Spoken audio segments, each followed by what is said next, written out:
works out today.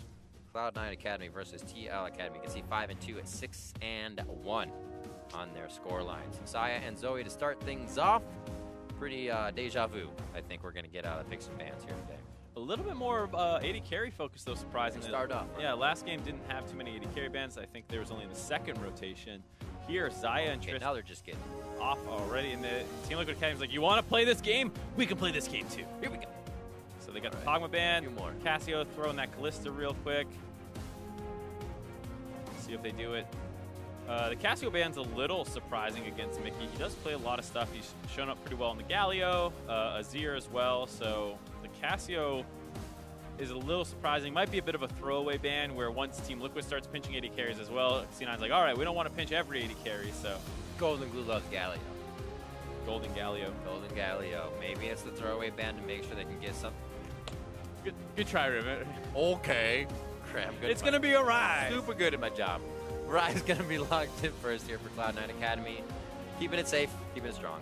Yep, Rise is a champion that's still very powerful despite the minor changes that came in with 8.2, and the minion aggro did not end up mattering too much at all for him.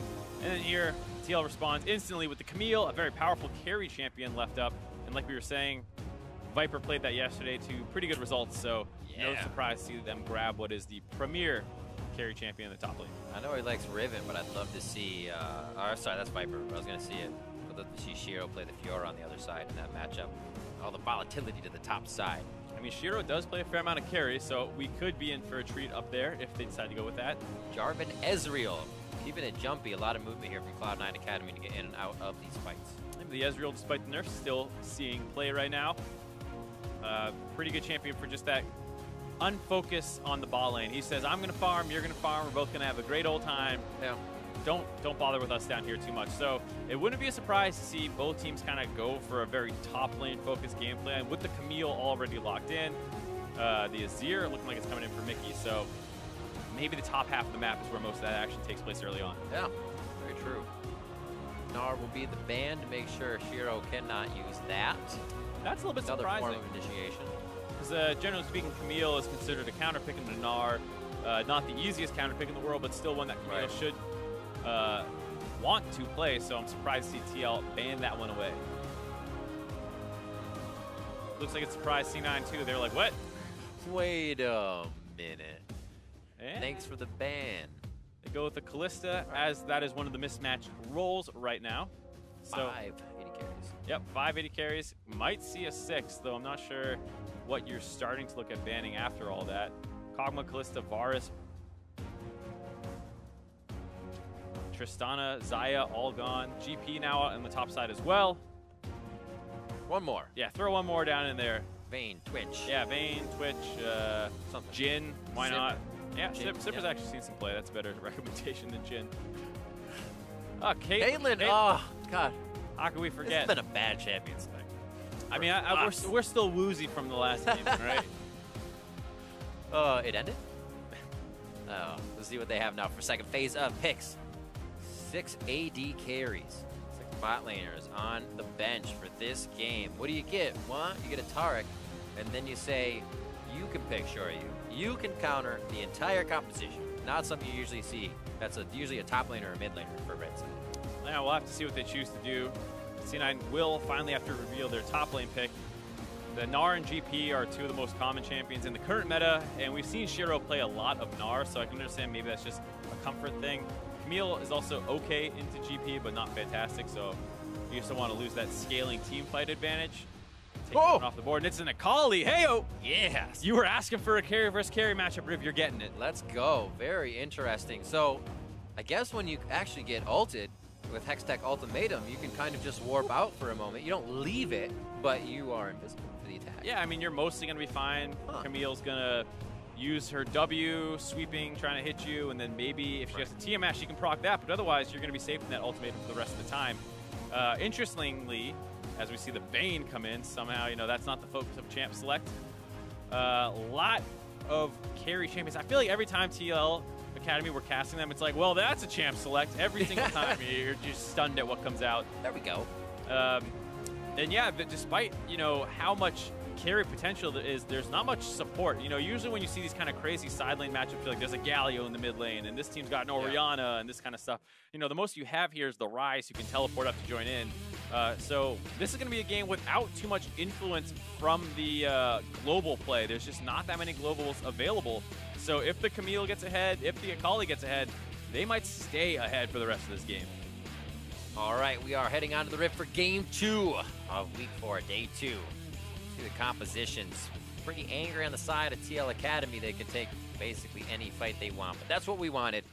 Same thing coming into the side of C9 Academy. That Akali left for last pick here. We'll see how it does against Viper's Camille. Yeah, I mean, it's somewhat of a good pick here in the sense that there's not too much point-and-click lockdown CC on the side of Team Liquid Academy. You're maybe concerned if you go in about the Camille locking you down, but like you said, you have that Shroud to try and survive in there.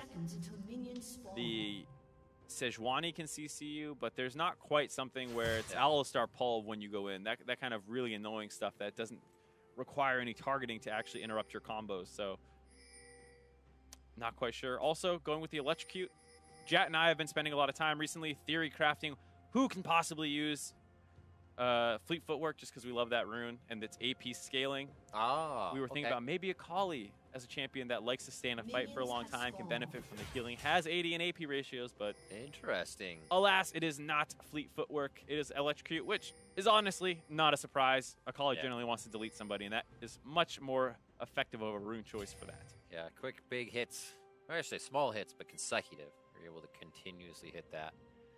Blood Moon towards the top side for Shiro this game. First pick to the Academy League for himself. Over onto Cloud9. Good thing for the team.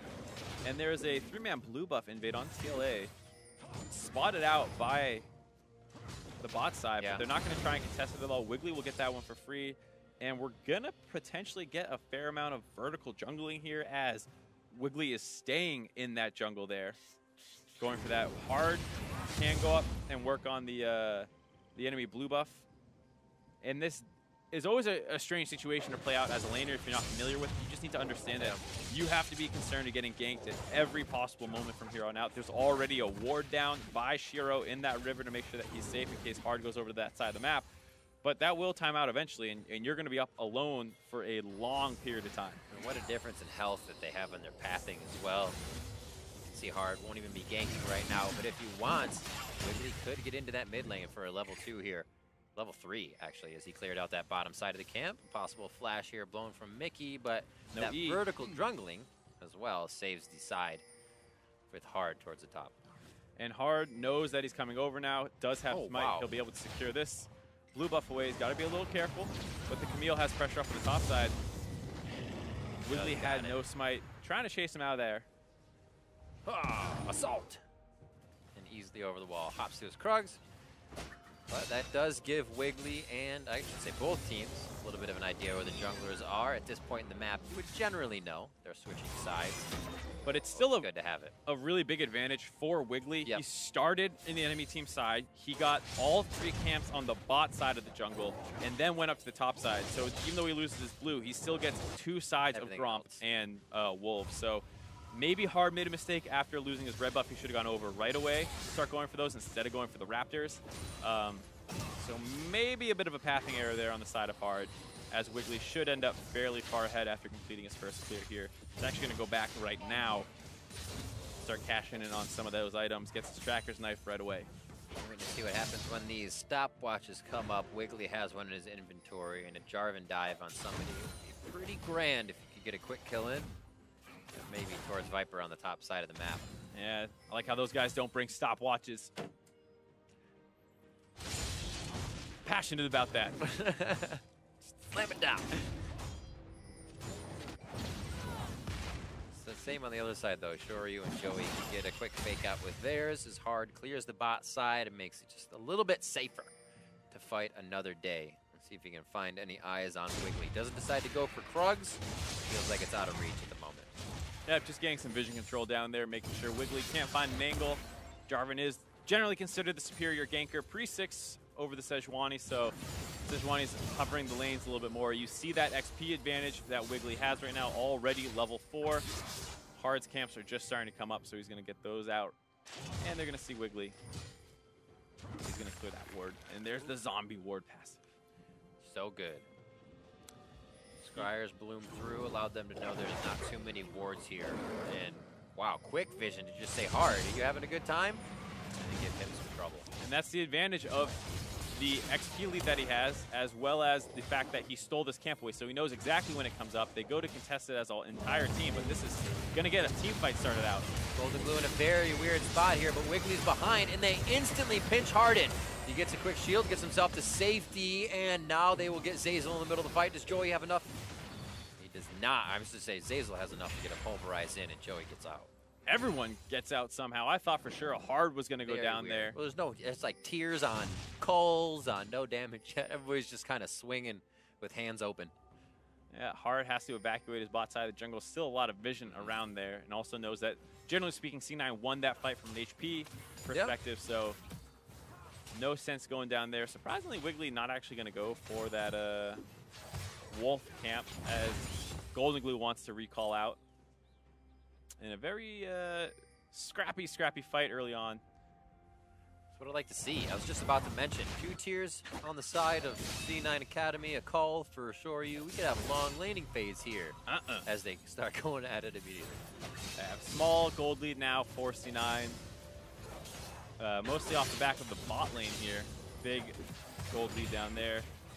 And actually Hard has catapulted himself back up to the top side, or gold lead, excuse me, for the junglers. Has 2 Raptor camps in his back pocket. That's why, most likely.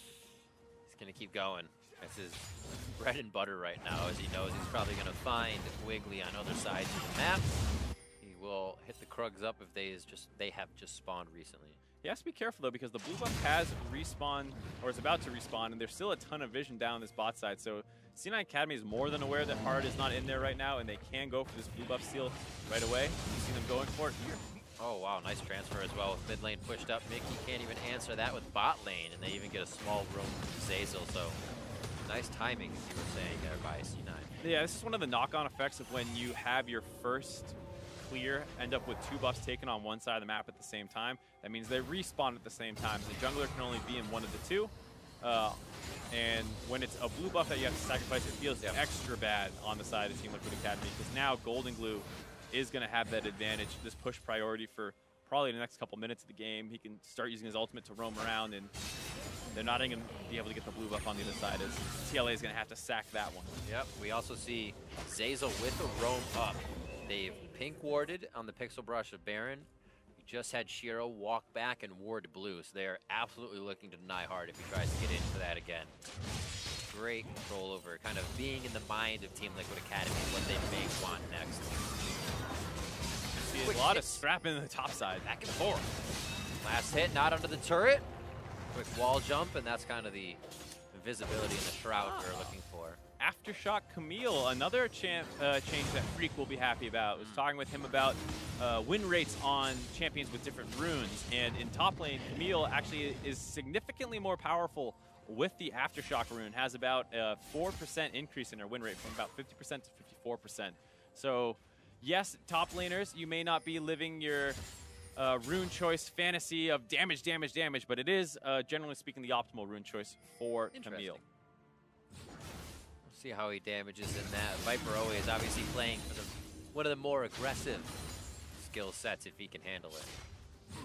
And he has found it in this one. We'll see how it plays out. 12.4 to 13.2 with Cloud9 Academy slightly in the lead, and Golden Glue face checking just a little bit. That's going to cost him his life. First blood over to Mickey, and that's just unfortunate. Yeah, there was so much vision down that bot side for so long. It feels like maybe Golden Glue got a little lax in his threat assessment down there, and they find a kill, but Zeyzal wants to answer back. True shot barrage damage already went through, so the follow-up really wasn't staved off that much. Joey looking tanky now as they get a few heals in. Cosmic Radiance not there, and that may have triggered the fight. coming in from Cloud9. Wiggly right onto hard as soon as he tries to get into the fight. A beautiful counter. Now the top laners come in. Shoryu gets stuck in the Cataclysm. Forced to flash, and that only spells scary for a Vayne as the game goes on. Joey's going to go down to the hands of Golden Glue. He comes back from the grave to get a kill for himself as Viper is now in a bad spot. The Realm Warper be there, but I don't know if he's going to make it in time. The slow from the kick is there, and he's rooted. A little sniper range on that Room Prison, and they do pick up Viper for his troubles. Surprisingly, a good fight there for Cloud9 Academy. Yeah. After losing their mid laner, you're concerned that Team Liquid Academy will be able to collapse on a bot lane fight first. Mickey doesn't come right away, giving time for Golden Glue to respawn and come back up. And there's the pick off to start things out. Golden Glue just face checking, gets killed out there. And then that's why it's surprising to see this fight start off. Golden Glue had pushed his wave prior to that, so Mickey decides it's more important to get the push going in the mid lane. Right as Zeyzal starts this fight off. It's going to go well for the side of C9 Academy, but Hard starts wrapping around. Zeyzal looks like he's going to get low. That stun just barely misses, and then they don't quite know Wiggly's around the corner here, so Hard starts getting soloed out, and then Shoryu gets a little too close to him through the pathing around the minions. He gets trapped into the Cataclysm as well, tries to kite out to the reinforcements that are coming down, but that leaves Joey up on the top side. Dives Golden Glue, who had teleported back in, and then Wiggly trying to get out, can't quite do it. Wiggly getting that little pop-up flash, making sure he stops Viper in his tracks. Flash forward, that's how Golden Glue got there. There was so much going on. But what a long fight. You could even see the top laners at one point. The fight had started, gone back and forth, and everybody was like, actually, yeah, we can teleport to this. So they didn't realize the fight was going to be going that long. Yeah, one of those 2v2s that somehow ends up a 5v5. And that's what, again, tiers or not, we are getting some great fights in the early game here. 11 minutes in, already 4. And this is why a lot of people consider the fact that C9 Academy is probably the best coordinated team in Academy, like we were saying. Just the early game jungle game plan and the unrelenting pressure on the bot side. That's great. The glasses go on. Is it enough? Keith in a scary spot took the toe-to-toe fight. May have lost that 1v1, but knew his team was there as Shiro tries to dance it around here. Three's a crowd. Looks like he's trying to figure out which one's going to take him home. Yeah, they do get the trade kill back, but it's much better for the side of Cloud9 Academy as they grab a turret on the back end of their fight, up to a 3,000 gold lead. Very impressive show thus far for Cloud9. All kind of off the back of that early bot side control. It just hasn't let up at all. Oh man, I thought that was hard for some reason. I was like, Keith, what are you doing? You're going down. They pick up the Ocean Drake. That'll actually be fantastic. Wiggly's been really in the face of Hard. He can stay sustained a little bit more throughout these invades.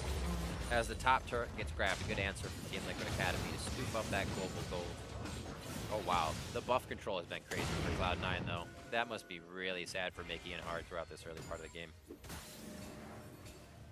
Would have been pretty sad. Very sad for Shoryu, that Vayne pick not working out. Getting dove under the turret after getting poked low. Tries, I think it's a good decision to ignore the backline collapse that's coming in and use that Taric ultimate to try and solo out the Ezreal, but not enough damage at this point in the game. And then a nice bait to get Shiro here. Does have his flash up. Maybe could have tried to kite this one out a little bit, but tries to go back on the Viper instead. Not even close. Probably would have died either way, so good to hold on to that flash summoner in case you need it another time. I actually like that interaction. I haven't seen the Akali Camille matchup as much, but the tactical sweep, you jump on her after that, it's kind of a loss of damage. You can actually get in the middle of the tactical sweep from where it puts Akali, so interesting to see how that works out. 1-1 for both of those top laners. But the Gunblade is finished. You may see a little bit more aggression coming out of Shiro. Lanes have swapped, however, so he may get a little bit more aggression in the split push now. Yeah, he's got that long lane to work with. Like you said, haven't seen too much of this matchup, so I don't know the exact power spike timings. But I got to imagine Gunblade is a pretty big one against Camille, who just has components right now. Yep, we'll see. Especially since it's such like a guerrilla warfare tactic. You're in, you're out, they can't find you. If you're running by the brush, you get even more distance to play with. In and out. Zeyzal gets knocked back very quickly from the Condemn, and that means Keith wants to stay a little bit longer since they can't get pushed around. Wiggly says, the turret's on me, AKA Salami. He stays safe. There's the Cosmic Radiance going down. Joey falls once again in C9. Deja vu from bot lane to top lane. They keep Zeyzal alive as well in the play. And that is unfortunate for Team Liquid Academy. They're trying to activate the correct counters, and it looks good, but they're just not coming up with the kills. I have a big problem with Vayne, generally speaking, competitive plays, her inability to push out waves and avoid situations like that. The minion waves always pushing under her turret. She's always pinned up against the wall, and they tried to survive there. It looked like it might actually turn around once the stopwatch came in, but Joey did not have a link on her, couldn't drop his ultimate in time, so they were able to burst her through that. It's the kind of thing where maybe they could have played it more defensive if Joey started channeling his ultimate right away, so when Vayne comes out of the stopwatch, he can join in on his ultimate. But either way, it doesn't quite work out. And now C9 Academy with a 4,000 gold. It is interesting. You wonder how much teams kind of coordinate those things. Like, of course, like your relic shield, my relic, or lock it, yours, mine kind of thing is maybe discussed, or maybe they just activate them all together. But it's like, when do you kind of not counter your teammate with what you're doing? Do you zone use the entire Cosmic Radiance? Yeah, it's interesting. Taking a look at it, stun misses onto Keith. Maybe a little too aggressive trying to contest the vision here by the side of Team Liquid Academy's bot lane. They get jumped on. Joey starts getting very low. He has to back away from Shoryu. Tether breaks, so he doesn't have the ultimate drop on him, but he could just start channeling it and just run forward here to try and keep him alive. Tries dropping it now, a little bit too late. Not 100% sure if the cooldown was up, actually. Wasn't quite tracking that one, but either way, Cloud9 Academy continuing to punish this Vayne pick early on. The 6 bans that came in, looking like they're working out so far. Absolutely. Pretty funny there for a second. Wiggly couldn't get to the back of the Rift Herald. Hitting against the wall, but they will pick it up. Cloud9 basically make mincemeat of the mid lane if that's what they choose to do, and open up the 3 outer turrets. It will go to Wiggly, so I do figure he will sometime put it out in the mid. Shiro, 132 to 116, but Viper has been also receiving a bit of pressure from Hard there to help out that lane. So not doing too bad for himself. He also was able to, with Cloud9's advantage, switch lanes and CS a little bit faster. So that's where his leads come from. There's the mid lane, and there it goes.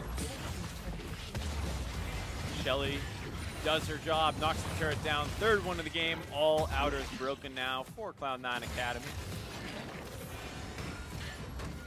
And it's looking pretty good for them. I mean, there's not a great team fight on the side of Team Liquid Academy once they start falling behind. You do have Mickey who's scared. Hold on, Hard wants to go. Nice little double stop on the back. Joey over the wall, along with Mickey. Zazel's going to go in there and say, if I can crowd control you, you can't do the damage. Does he give his life up for a big fight? 3-man Cataclysm, 4-man as they get into the fight. Joey's low, but here comes Viper. Shiro's on the backside now focused as they lose Hard. They lose Mickey immediately, and Team Liquid Academy take a fight they do not want. Oh, Viper, he'll be able to get out, but a huge 4-for-0 by Cloud9 Academy that was started by Team Liquid. They were trying to catch people with their recalls, thought that they could get an odd man fight, but the rest of Cloud9 reacted very quickly. That was a pretty snap judgment too. They said, okay, fight, you want to fight? We are fighting. Yeah, and I mean, that's the nice thing about having an Alistar as a support. Yeah, that's true. Usually you try and find pickoffs onto the weakest member, but he's got an ultimate that makes him pretty tanky, so. They use a lot to take him down, which in turn. Yeah, so they're dropping all this damage on Decisive. They don't even kill him that quickly at all. Finally finish him off, but at this point, everyone else has collapsed in. He had a big 3-man stun. 4-man Jarvan ultimate. Rise starts getting in there. Keith's there. Shiro's even collapsed, so a nice idea by Team Liquid, but you can't quite do that to the support when he's in Alistar. This team of Cloud9 as well, you want to focus one person and they just start jumping around everywhere. They lock you down and run away. So slippery. We saw that in the catch as well they used to take down the rest of the members of Team Liquid Academy. Mountain Drake up with a Baron in 1 minute and 40 seconds. We'll have to see once that Baron comes up if Cloud9 can close the game a little faster than Team Liquid. There isn't a 0 on the other team. It could be scary, really. He can hold forever. He doesn't have a Nunu. Super clear. Yeah, and there's also a Vayne and a Camille. Pretty different team comp overall. Sorry. You're like, Static Shiv, I need wave clear right now. Must get. It's like you would get it, but holy moly, does he need to keep minions off the turret at this point. 9-3, and Zazel has not hesitated, and neither has Wiggly, to start these fights. No, and you see just how aggressive they're playing, keeping this vision up in the bot side. 0-0-9. 9 assists, 9 kills. 100% kill participation. Wiggly is on point today. Let's see if they can make it happen on the boss side. Oh, for the wall! And there's Viper. He gets himself hit back, up, down, and all around as they play ping pong with the Camille from the top lane. That's going to be 10 kills, and that one actually went to Wiggly. Zeyzal's Alistar is so dirty. Nuts. He'll come from any angle, anywhere, anytime to find you and get some kills, and now Wiggly wants to go. Beautiful job there, bouncing back to Tarek as well. Dazzle didn't hit as many targets. They're onto hard now, and he's going down just like his name. 12-3, 20 minutes on the clock. Not even. The base is broken. Wow. Huge bounce back by Cloud9 after losing yesterday. Team Liquid Academy had ended up in sole possession in the first place, but it's looking like it's going to be a tie once again with how aggressive Cloud9 is playing. I mean, this is, to say it's TLA's bread and butter feels weird. Nobody wants to be behind, but this is where this team comes back from as well. TLA knows what to do in these tight situations, but at this speed, you still question. Yeah, absolutely. It's not where they quite want to be at all. Zeyzal starts that fight out with a nice dive. And then they're trying to defend this turret with a 3-man Bane's recalling up on the top side, so they just say, hey, let's go. Of course, nice find onto Mickey, who was just slightly too far forward. He's able to get out, but the rest of the team is going to go down from trying to protect him to get those next 2 kills and the inhibitor after all that. Spicy. Definitely a moment where they don't even need to look at Baron right now, unless they have Team Liquid Academy pushed into their base. They have warded it. Keeping the fundamentals down is always good. We tried the 6 Baron strat last game. Maybe they go for the 0 Baron one here. And like you said, Team Liquid Academy has come back from a lot of games this split, but that they do. This one's looking particularly dire. 10,000 gold lead nearly 20 minutes into the game. That's insane. They're also losing all of their resources and not even heavily getting pushed in. Last game we saw that minions were flowing in top, bottom. It kind of made Clutch a little bit stronger as they were able to absorb it, but Cloud9 has basically control of everything, and there goes Baron, 21-15 into the game. Yeah, it's one of those situations where Cloud9 trying to look smart, trying to look cute, teleport into the Baron pit from mid lane. Alistair on zoning duty, and it's like, dude, no one is close to you. Like, this is free. I appreciate the effort. Never break win condition. Yeah.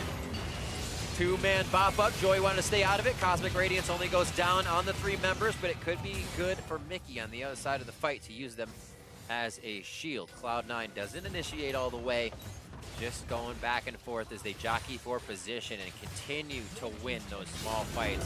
Bot, mid, now top as they take the turrets down one after the other. A nice try overall by Cloud9, but they don't need to pick off. They still have pressure in the mid and top lane, so they back out of that fight. Zeyzal's very low, doesn't have ultimate, so he needs to be very careful here, but they are so far ahead.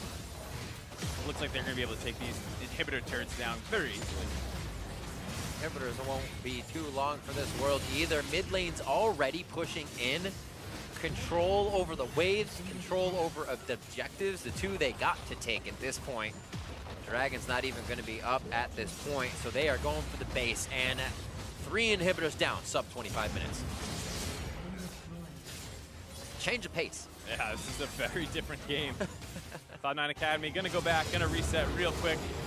Use the last of their Baron buff recalls after they grab this blue buff. And then they're in such a strong position. TLA does not have great wave clear. They can easily just ride these super minions into the base, sit on top of these Nexus turrets, and probably close this out in the next minute or 2. And it all cascaded from that bot lane.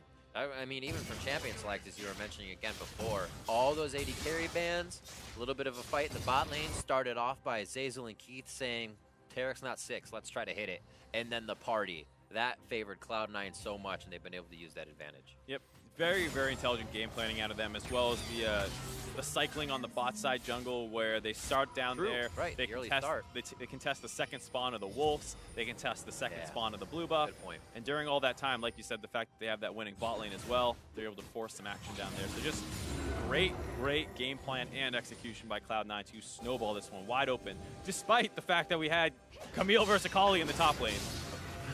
Didn't actually get to see too much of it. I don't think we can draw too much from this game, unfortunately, in that matchup. But Shiro is having a good time. We know that.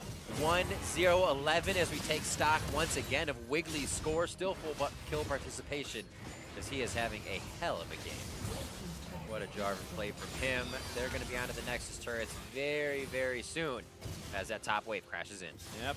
And double super minion Baron buffed up push here. Very hard to wave clear, and they're pulling the trigger to go.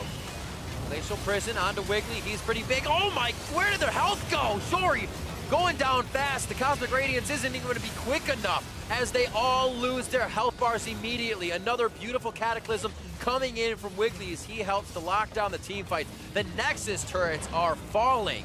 And looking at 25 minutes into this game, the minions on the fountain. Oh my word, the BM is spicy. The ride. And they are going to be taking the Nexus turret down 17-4. Cloud9 Academy over Team Liquid. Showing everyone how it's done, how you snowball a game in this current meta. Great jungle control, great bot lane pressure, and then unrelenting aggression after that.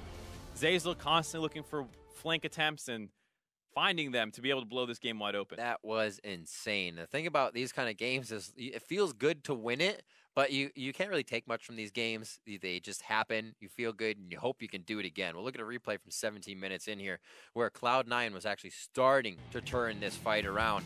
And think, oh, it's going to be great for TLA. But you're on an Alistar. He's able to get his ultimate off, taking a lot of damage. Gets a nice 3-man ultimate, and during this time, slowly, Cloud9's collapsing. Shiro finishes the teleport. Golden Glue gets in range here. They're wrapping around, and that 4-man Cataclysm makes sure that no one can get out as they complete that pincer.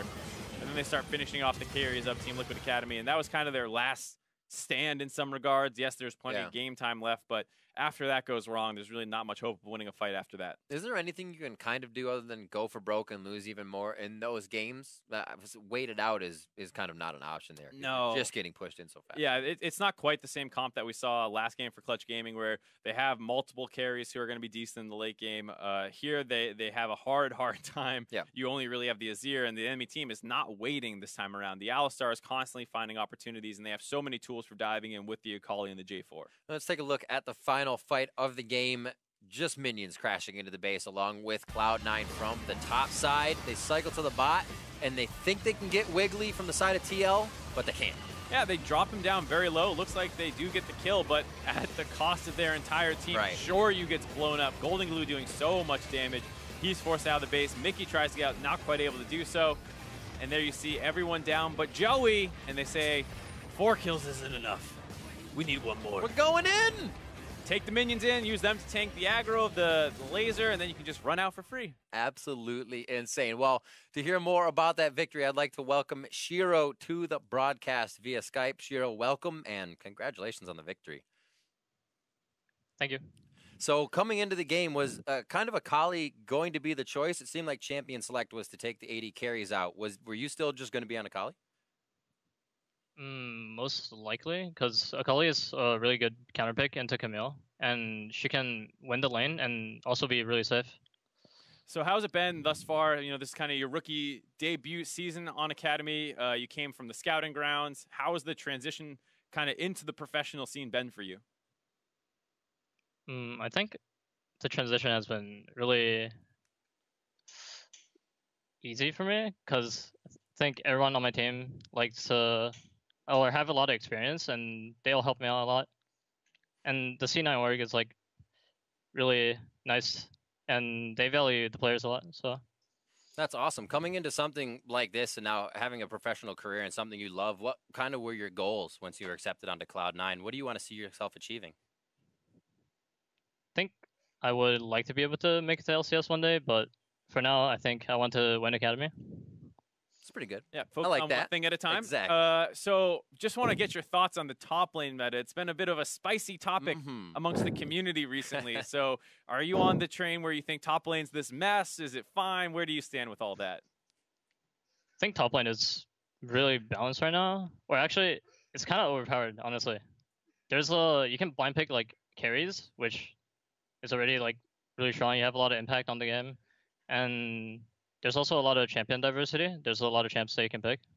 And I think top lane's pretty good role right now.